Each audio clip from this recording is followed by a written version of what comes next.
we'd spend a little time too. So if you're looking for resources, there's lots of stuff here that I wanted to show you.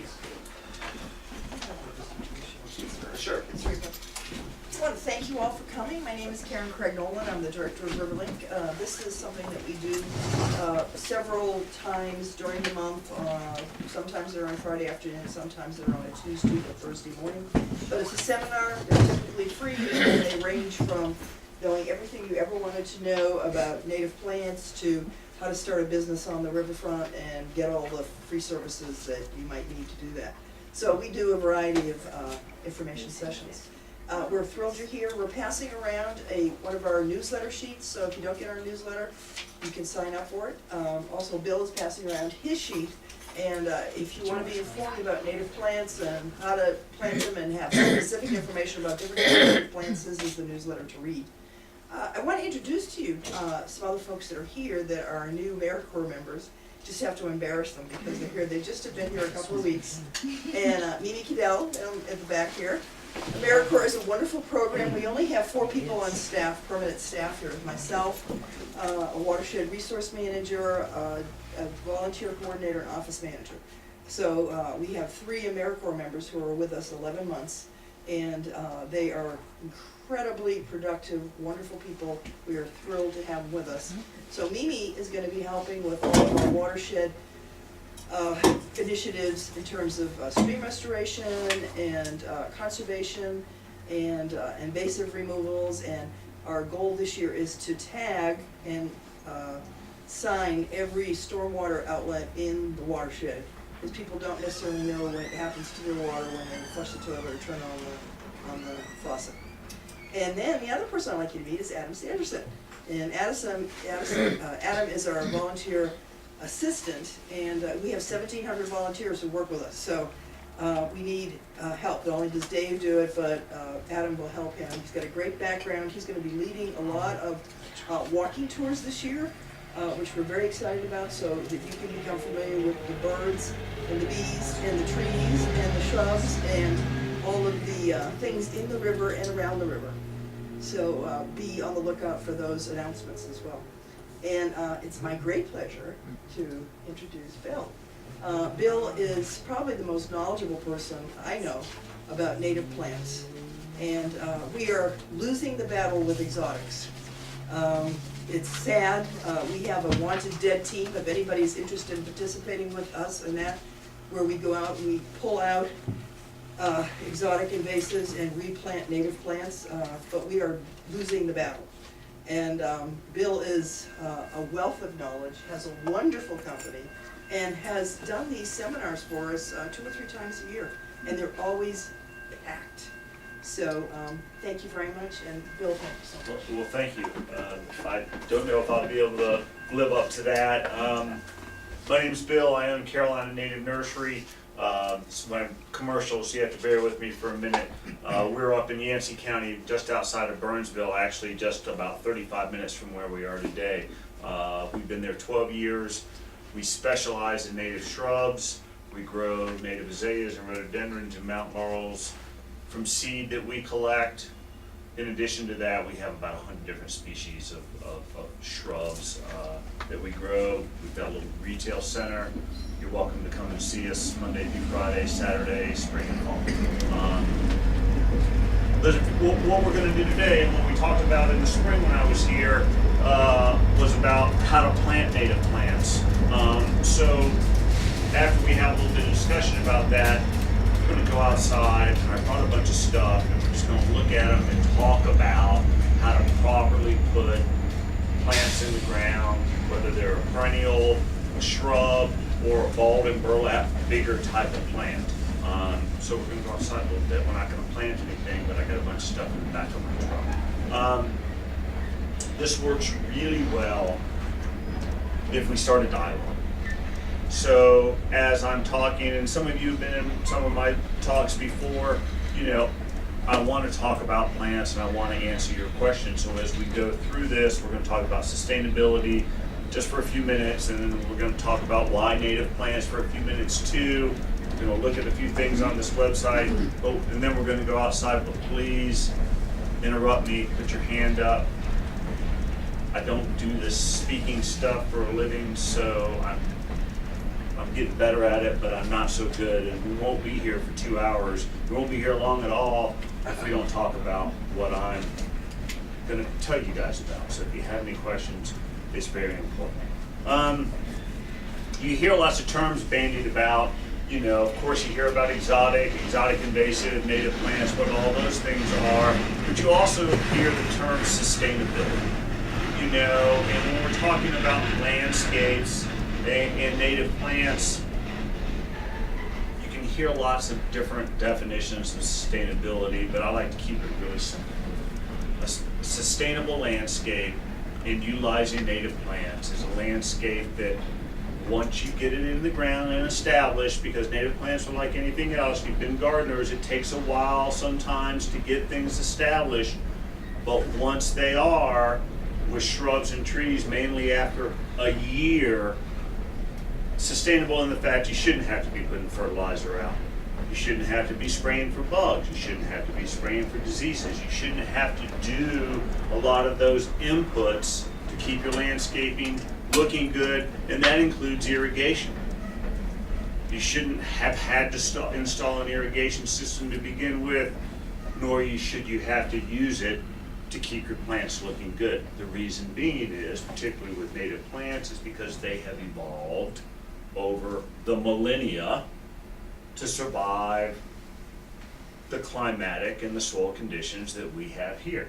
Now you might have to mulch them a little bit, but the forest usually supplies mulch. In your home landscape, you might have to get some wood chips or something like that once a year and put some mulch under your plants. But more than anything else, it gets dry here, it gets cold here, it gets wet here, it gets not so cold.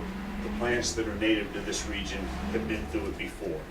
They've seen it before over thousands and tens of thousands of years. So sustainable, not a lot of input from you once you get it established. There's many more complicated, much more complicated definitions of sustainability, but to me, with the landscape, that's pretty much it. Get it established, little inputs. You're not going to have to do all the stuff that you might have to do. A lawn takes a lot to keep looking good. Well, that's not a native thing, but we all like lawns anyway. So that's really quickly it on sustainability. Native plants. Just we'll review this real quick. There's basically 5 points that I like to make about why you should put native plants in the landscape. Number one, we've already talked about that. They've evolved here. When we talk about evolutionary times, we're not talking about 100 years or 1,000 years, tens of thousands of years, sometimes millions of years. We're all here in Western North Carolina. The mountains, the rivers, the mountains in particular, the oldest in the world. What does that mean? Millions and millions of years that they've been here. You know, so the plants that are indigenous here have lived on these mountainsides for those millions of years too, so they're used to it. You know, it's easy for them once they get established. Environmentally friendly, we already talked about that. They don't need the fertilizer, they don't need the pesticides, the insecticides, the fungicides, they don't need all those extra inputs that other exotic plants may need. Plus they don't need the extra water. And with the river here, the water is real important. It's, you know, we all hear about California and the drought and these other areas, so conservation of water is important. Even though we have plenty here in Western North Carolina, when you put a native plant landscape in and get it established, don't need to use water resources for the plants. They're hardy. They developed here the climate, the soil. Cold, it was cold last winter, really cold in January and March. Being a plant guy, as I wander around or drive around town, I saw lots of plants that I know that aren't native here that had looked good for a long time, but this past winter when it was frozen in January and then it froze hard again in March, laurels, laurel pedalum, a lot of non-native plants that had been doing well here really took some significant damage. And it would be interesting, I'd see a skip laurel next to a rhododendron, and the rhododendron looked great. The skip laurel was burned significantly. So when you utilize your native stuff, it's used to it. If it gets really cold, it's been cold before, maybe not last year, maybe not the year before, but in the past, when we're talking about evolutionary times, it's been cold in the hills before. When you put a native plant in the ground, you've prevented an exotic plant from getting put in the ground. Why is that important? We're all familiar now about the invasive plants that are out there. You know, kudzu, bittersweet, the miscanthus grass that lines the highway on 26 when you're going towards Tennessee. You know, the list is long with exotic invasive plants. We're all familiar with those. There's a couple things that we may not be so familiar with that have happened when exotic plants were brought in to the U.S. Chestnut blight. Well, none of us were around here, you know, 100 and some odd years ago, but there's a reason why there's no old growth timber in the Appalachian Mountains, is because the chestnut trees were 40 to 60% of the trees on the mountainside. When they all died, the mountains were clear cut. Jeanette Lumber, right down the street here, if you walk into their lobby, they have pictures on the walls like these of the mountains completely bare. Completely bare. Dutch elm disease brought in. The anthracnose that are on the dogwoods that we've seen over the past decade or so, brought in on Coosa dogwood from China. So it's not only the plants themselves, but it's the diseases and also the insects. The woolly adelgid on the hemlocks, brought in. You know, there's the green emerald ash borer killing trees in different parts of the country. So it's the plants themselves, it's diseases, it is insects. So there's lots of different things to consider in exotic plants. The last thing that I think is most important about the exotic plants is they don't support wildlife. And what I mean by that, they don't support insect populations. Insects, more than anything else, depend on the native plants that they've evolved with to survive. You hear in the news about there's not as many songbirds around as they used to be, and you hear it blamed on feral cats, and you hear it blamed on insecticides, and you hear it blamed on all these things. From my perspective, one of the main reasons why we're having a decline in songbirds is that songbirds feed their young, specifically insects, when they're growing up, protein. They don't feed them seed, they feed them insect, larvae. Insects have evolved on the native plants, so every exotic plant that goes in the landscape takes the place of the native plant. We're not growing the bugs, we're not growing the birds. That, to me, is one of the main reasons why we're not having the songbird population as we used to. It's not all these other things, it's the lack of use of native plants, particularly in urban areas, particularly residential landscapes, commercial landscapes in urban areas.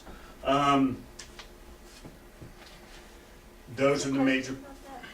Sure. So I'm completely in agreement with you, but I also know that like Japanese knotweed is very popular among all kinds of insects, and they're like buzzing around like crazy. Or a lot of our plants that are brought in that have berries are utilized by native birds and other.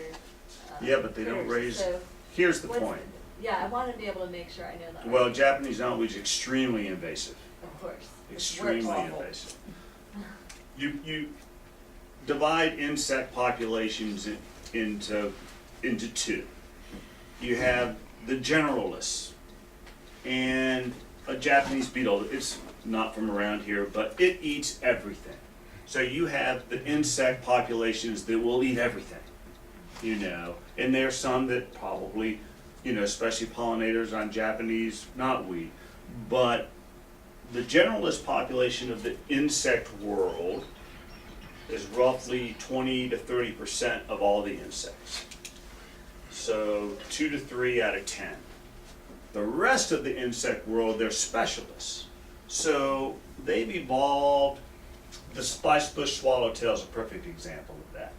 That caterpillar eats spice bush, sassafras, and about 2 or 3 other plants that are indigenous to the area. So as those populations decline, certain caterpillars only can eat those plants that they've evolved with. So with Japanese, sure, they're going to support some insect life, but not at all. So as you replace the natives with something like that, and it's so aggressive that it's just going to crowd out native plants too, of course there's pollinators on them, but I would suggest that if you put that in bloom next to something like a clethra, the amount of insect activity on the clethra is going to be tremendous when it's blooming. And maybe the knotweed too, but I would suggest that there would be a lot larger variety of bugs on the clethra than on the knotweed. So it's diversity. Diversity. And one of the things in putting in a native landscape, I know we like sometimes monocultures. We like when you drive down the highway and they do the flowers on the side of the road, it really looks great. There's a huge patch of sunflowers that are just about to bloom over there towards Weaverville, and it's going to look beautiful. But as far as diversity goes, it's going to support a little bit of insect population, but if they planted 15 different types of flowers there, the diversity of the insect population, it would look beautiful also, but with the more variety of plants that you put in your landscape, blooming at different times of the year, perennials, shrubs, small trees, large trees, the more diversity, the more wildlife you're going to have and be able to support, even if it's in your little patch in your backyard or front yard or anything like that. So diversity is extremely important in your landscaping. I'm a native plant guy. I encourage you to plant them, the main thing is putting plants in the ground. The really good thing is putting native plants in the ground. The one tree you can plant that would support more wildlife than anything are oak trees. Acorns are one thing, but an oak tree will support over 500 different types of caterpillar up in there.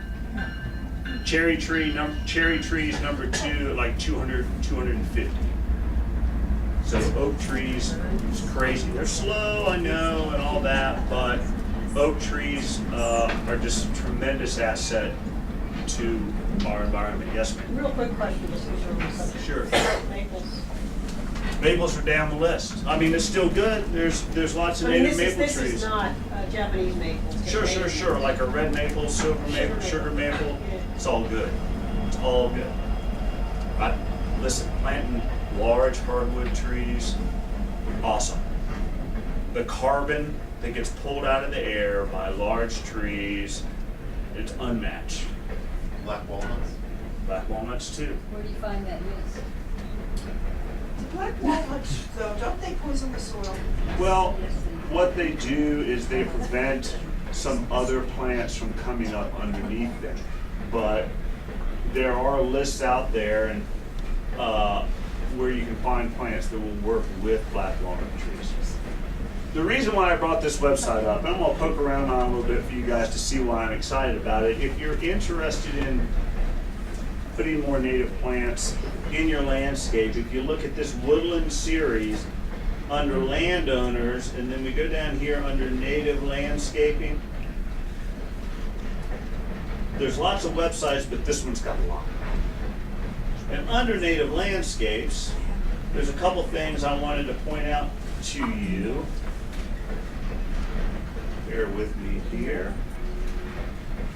The first one, under native plant information, and if you go to here just so poke around, you'll be able to find, you're sitting around with your tablet in your lap at night, and trying to look at something interesting versus TV, poke around on this. But there's a great list here, landscaping with native plants in western North Carolina.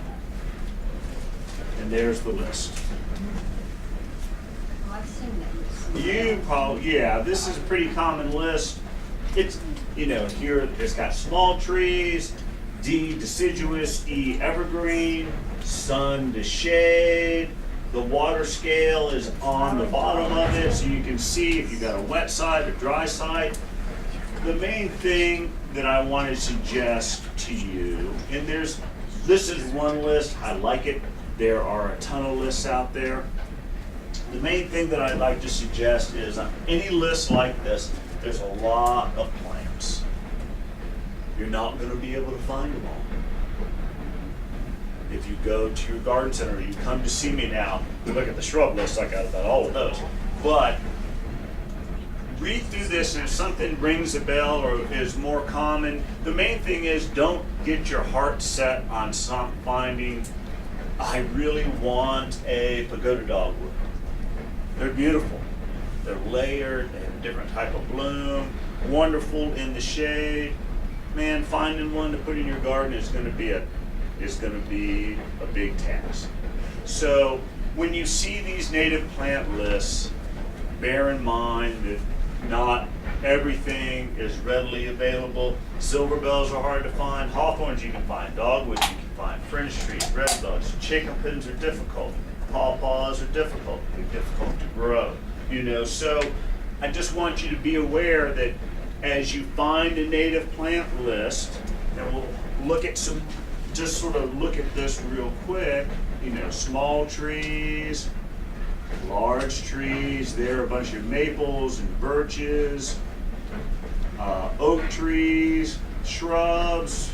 I do know a good place to get to the vast majority of these, and then,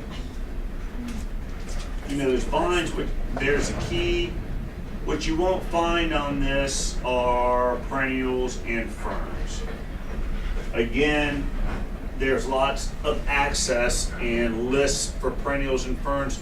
Perennials and ferns, at least native plant-wise, are something that are pretty available unless you're really going off the deep end looking for lilies and trilliums and orchids and things like that. But coneflowers and ironweed and cardinal flowers, things like that are available at a lot of the garden centers. Ferns too. If you ask for native, and most of them have big labels on them, and it'll say right on them. So, and perennials seem to be things that people are more aware of. So I wanted to show you this. And I also want to show you, let's see if we can, a really cool website. Right here at the top it says Going Native, Urban Landscaping for Wildlife with Native Plants. Voila. NC State. They do some really nice things. They developed this website and it has tons of information on it. But there's one thing a couple things I wanted to show you. If you go to the Going Natives website, like the Woodland Steward series, surf around in here and take a look and see what kind of tools are available for you if you're going to do your own native landscaping. I don't like to reinvent the wheel when somebody's done something like this and it's a very good tool. I'd rather show you guys what the professionals have done rather than me try to reinvent it. But there's a couple really cool things, and I'm just going to get there real quick to show you why I'm excited about. Do they still have that drop-down screen that you can input? You're in the mountains, you want an evergreen, or want this, that, or the other, and it'll spit out what they recommend? On this site, They used to, but I don't know if they still do. they may, they probably do. What I wanted to show you is, if you're interested in birds and butterflies, and you want to know what to plant to get a specific butterfly or bird in your garden, butterflies, butterflies of moths in North America, bear with me a second and I'll show you what I mean if we can.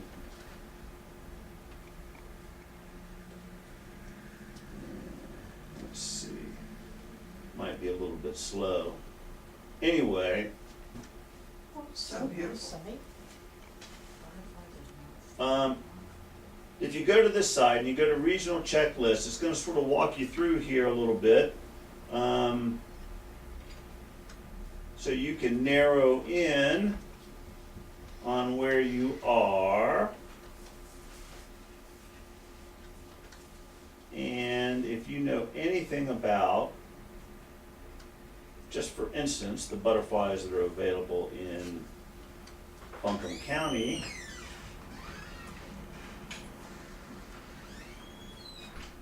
look at the list.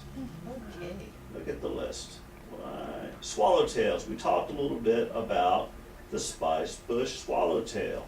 So if you wanted swallowtails, you can go to that guy, and then you can identify him and see what the caterpillar looks like. But then if you go down to hosts, right here, let's get it up higher on the board.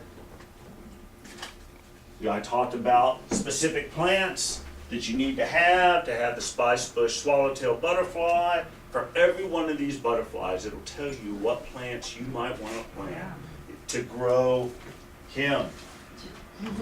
You got to have him before you get him. He's got to have something to eat. What's he going to eat? Well, he's going to eat, where are they? The spice bush, sassafras, prickly ash. Good luck finding that. Tulip poplar. We know where that is. Sweet bay magnolia.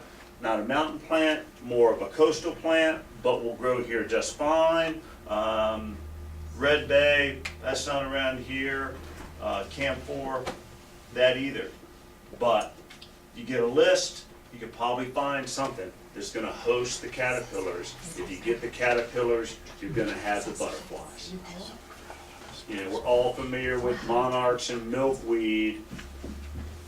This is just a wonderful website. And when I found this, it was really exciting to me because people ask me, and I'm always trying to find out, well, what hosts what? You know, we grow spice bush, so I see this guy. Because we're not going to spray them, because this is the only bug that eats that thing, and I can find them easily. The leaf curls up, I open it up in the daylight, there he is. You know, he's got these black spots on his thorax, so he looks like a garden snake looking at a bird out of his little leaf. Protects himself. It's just pretty cool. But I just wanted to show you some of the tools that are out there. Cornell University, anybody who's interested in birds knows that Cornell University is like, they're the guys. There's the Cornell University website that does the same thing for birds. The same thing. It was listed up on there. I just don't want to play with this and, you know, get out of hand. You know, birds and butterflies, the going native. You put in going native, NC State is going to come out. Surf around, click around. It's got plant lists. It's got this butterfly lists on there. The Cornell website about birds. You click on a pretty picture of a bird. It tells you what that bird, where it wants to nest, what it eats. If you like songbirds at the house, if you have bird feeders, but there's some things you want to attract. If you put the right plants in your garden, they're coming. They're coming. Nesting sites, things like that. And the Audubon Society has that same type of information either, but Cornell. Anybody got any questions? I'm gonna run out of things to say. I have one. Okay.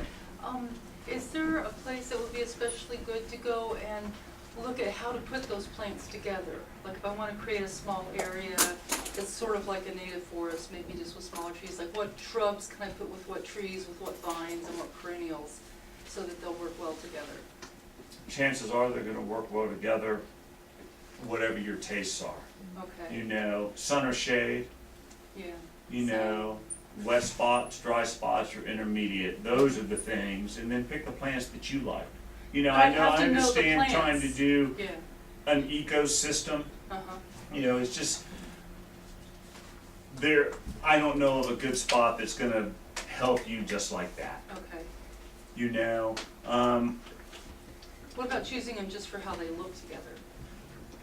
again, you know, those are personal opinions. You know, I mean, Well, but if I don't know what the plants look like full grown, I don't have And- Well, you know, Yeah. Google, if you Google have, the name of the plant. you Google the name of the plant, you can get the photos, you get Dave's Garden is one site that has wonderful by zone and what Okay. it does well with, but, and the other thing that I would recommend to do, the botanical gardens over at UNCA, wander through there Oh. because they have lots of things labeled.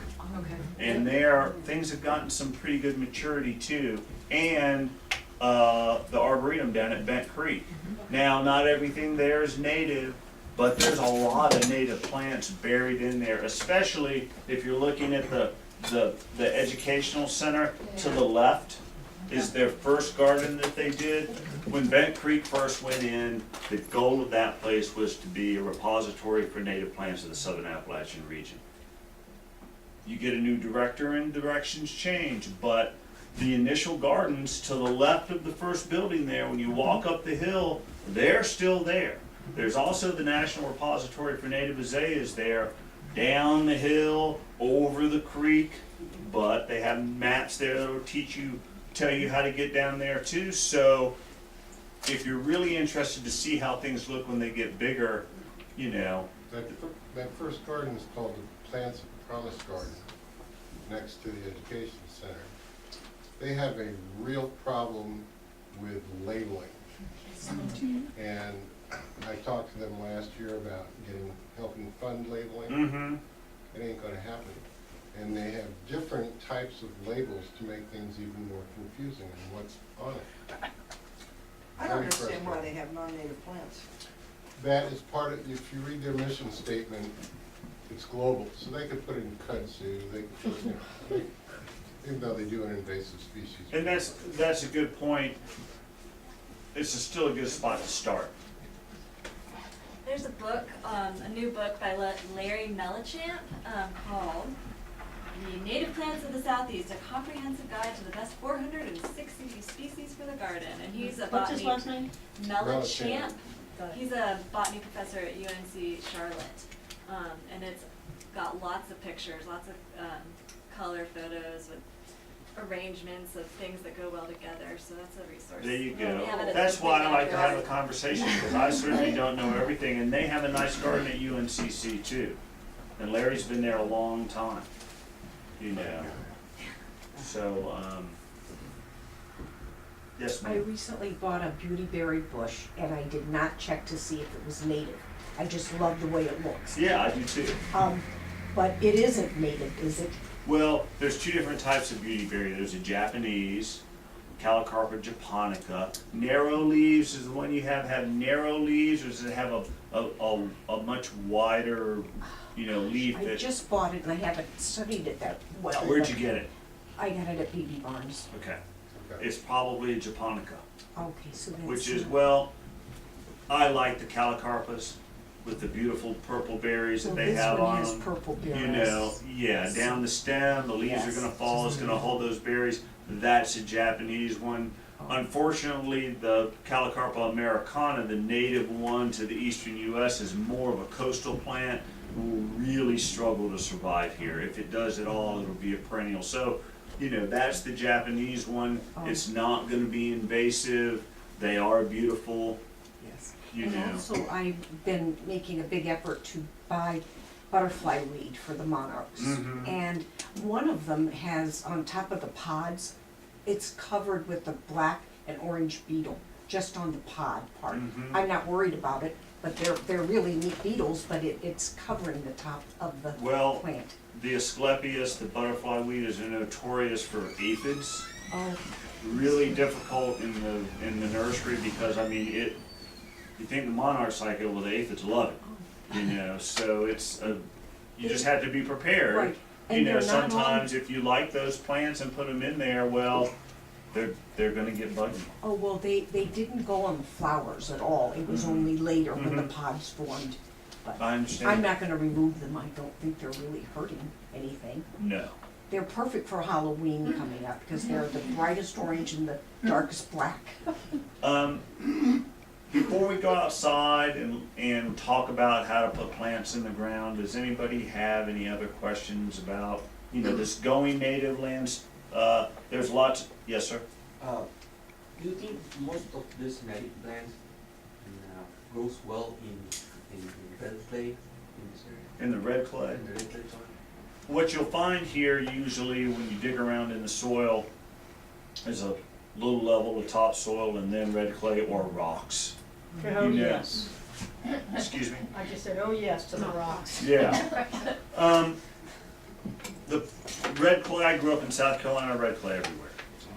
The problem a lot of times here is if that's what you're dealing with, the topsoil has been removed by construction or something like that. So Or compact, sometimes compact? very compacted.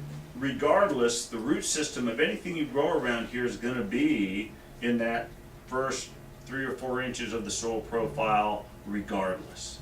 You know, so if you have that type of heavy soil, the best thing you can do to try to amend that is to try to find a place where you can get some leaves, last year's leaves, because that's what's built up the topsoil around here, deciduous leaves. Simple as that, you know.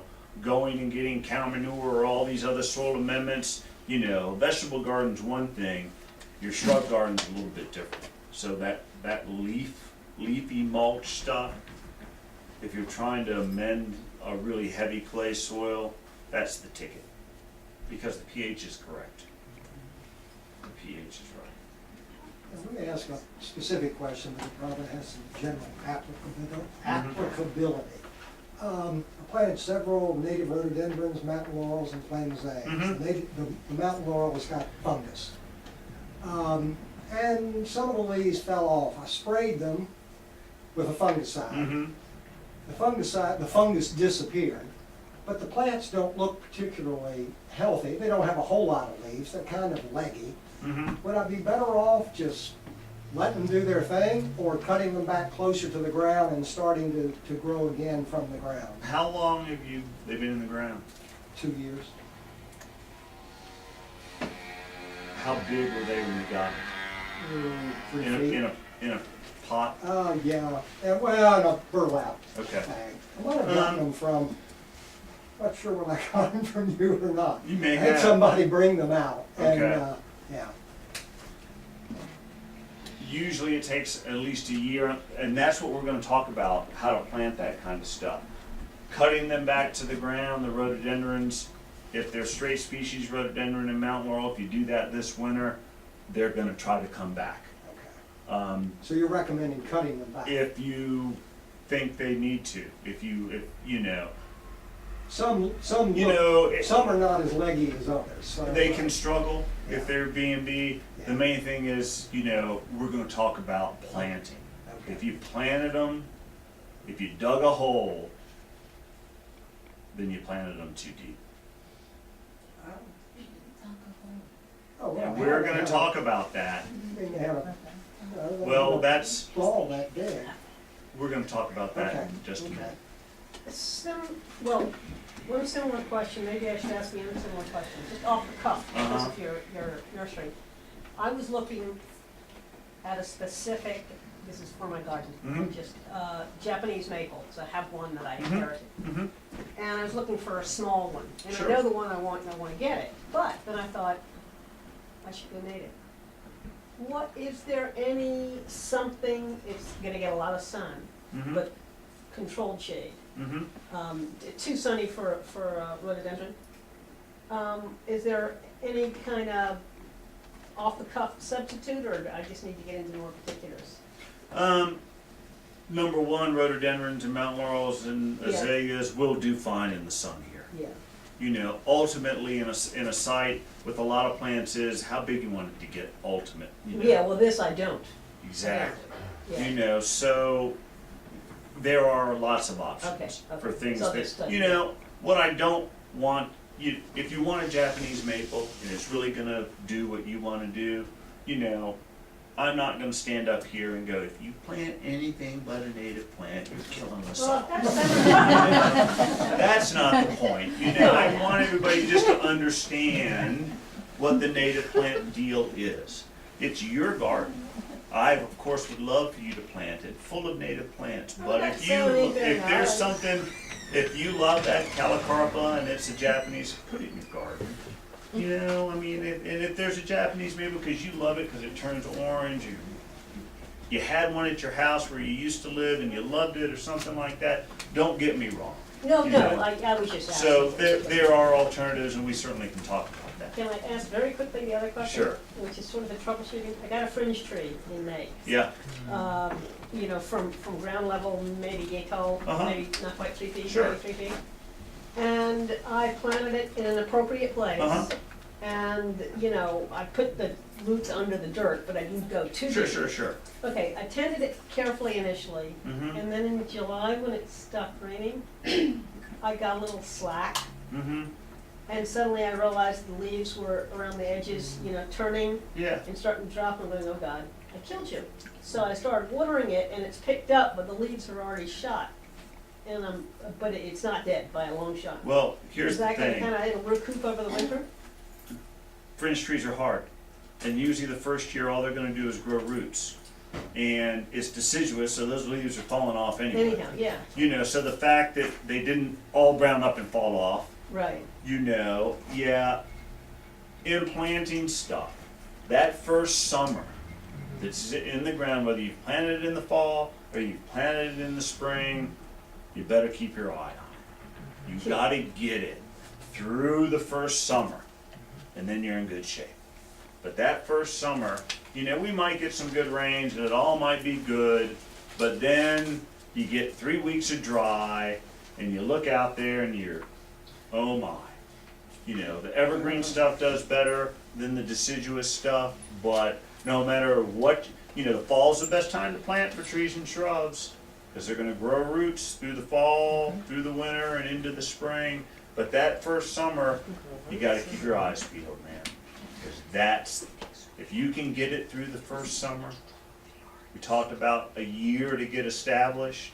Well, no matter what time of year you plant it, you got a summer that you gotta deal with, and you gotta deal with that first summer. If you can get stuff through the first summer, you're good. In watering, while we're talking about it, when you water something, you water the heck out of it. You lay it on there.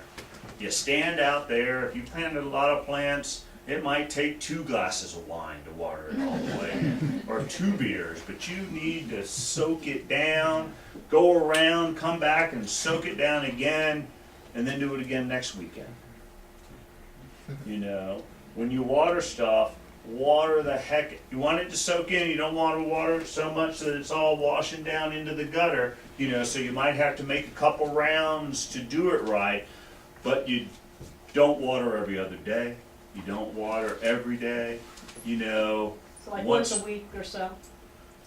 If you water it, you know, Probably. annuals are different, you know, Yeah, but yeah. perennials, shrubs, trees, the main thing is like it's rained all day. Because if you soak the ground good all around there, it's gonna, and you've mulched it well, it's gonna hold the water.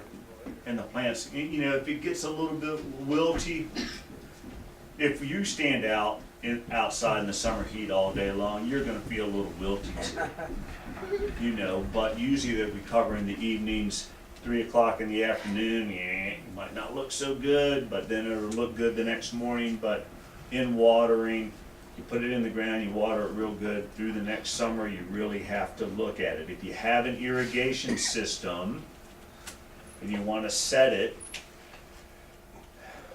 once a week, maybe twice a week, no more than that. Twice a week if you find that you set it and water's really running off.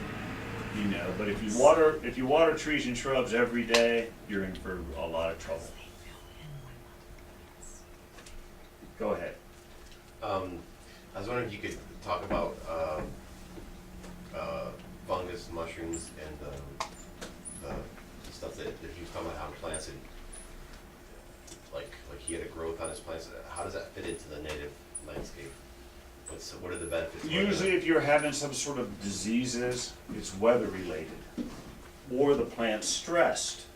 You know, last summer, not the one we just went through, the summer before last, when it rained in June, and rained, and rained, and rained, you might get some leaf spot and you might have some fungus problems. The thing to try to understand is is it so bad it's really gonna hurt the plant, or is the plant gonna make it? Is it caught a cold, or has it got to go to the hospital? You know, because you can get some leaf spot and some things like bugs, you can get a couple bugs, I'm not worried about it. You know, in the nursery, if we, you know, doing nursery is a little bit different, but you've gotta sort of think about how bad is it. Isn't it a natural process too? It is, you know, but, you know, is the plant just been put in the ground? Is it really struggling? Is it gonna need my help? Or is it been established and been there for 80 years and it's just caught a cold? You know, the cooperative extension service can be very helpful in trying to determine whether it's no big deal or, oh my gosh, you've got a problem and you have got to spray this plant or treat it or something like that. So, you know, you gotta sort of be a detective. Do you know what the purpose of the fungus does in nature in general? You know why or what? Well, it's just sort of- trying to survive just like everything else. So what a fungus or an insect flare-up is usually because something's weak, like when we're stressed out or we're not eating right or something's going on, we can catch a cold too. If we're really healthy, things tend to bounce off of us. And the plant world is just, you know, those fungus are trying to live and they're looking for the weak spot in the defense. And a weak plant's gonna, the same thing with insect infestation. Infestations, if something's gotten weak, then insects can almost tell if a plant's getting weak and they're gonna attack that. You know, so what kind of leaf spot, what kind of disease, something like that, it's sort of important in what we do in the nursery is we really try to figure out what the disease is. Is it short-term or long-term, and is it to the point where we really need to treat it? That's what we do. A lot of people are just gonna go get the fungicide that kills it all and spray it. You know, and that may be the thing to do, it may not be, but, you know, the best thing is identify exactly what you're dealing with. Then if you do need to treat it, you can figure out what is gonna be the least toxic way to treat that disease that's gonna be specific to that. Same thing with bugs. If you have a bug problem, what is it? What can we use to take care of that problem or knock that level of infestation down where it's manageable without killing the bees or something like that, you know what I mean? All right, one more and then we're gonna go outside. Fig trees, when you know, when they're first planted, when you've got a baby, you've got a cutting, how long before they produce fruit? I mean, is the second year? I know they're not native. Okay, that answered that question. I don't know. It probably shouldn't, you know, peach trees, 5 or 6 years, apple trees, big trees, you know. But the point is several years, you know, Oh, yeah. for most fruit-bearing trees will. And the deal is with most fruit-bearing trees is those first couple years when they have a couple blooms on there, remove them. Encourage them to grow. You want, if they start to fruit, if you let that fruit mature, it might make you happy, but it's gonna put so much energy into growing that it's not gonna do its thing, you know? Yeah, I would say, I have fig trees and now that I know they're not native, I'll have to tear them out. But they produce fruit really the first or second year. They really want the fruit, so. When I got this thing last year, Yeah. it had a couple on it, but the timing Did you was leave all it funny. outside in the But, winter? no, I Yeah. talked to some people and I wintered it fine. Yeah. And I put it in the ground and it was happy. And I noticed stink bugs, talk about invasives, on it. And then, of course, the vortex came and it just died and I was too lazy to dig it up, so I just cut it off. And that thing is taller than I am now. Yeah. But there's no, I mean, it's done very well this year.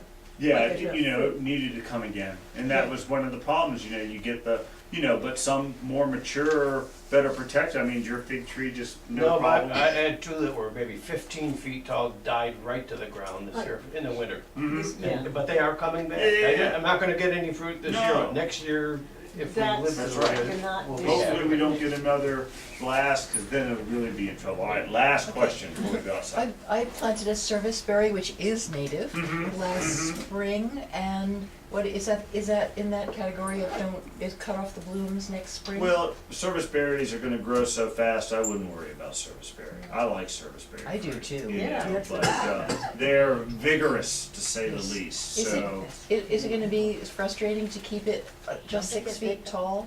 What the frustrating thing is gonna be, if you like the fruit, is beating the birds to it. Bears too. That's all right. Bears. Well, the bears too, but it's, you know, and keeping it 6 feet tall, that's gonna be difficult. Yeah, okay. Because they wanna be 25 feet. at least, So what Let's- if one is puny though, a service berry? and you need some help, and you can't get it to grow. Yeah, it's just kind of sitting there. How long has it been in the ground? Let's walk on out. Last year, A year? 1 year, yeah. Oh, wait till next year.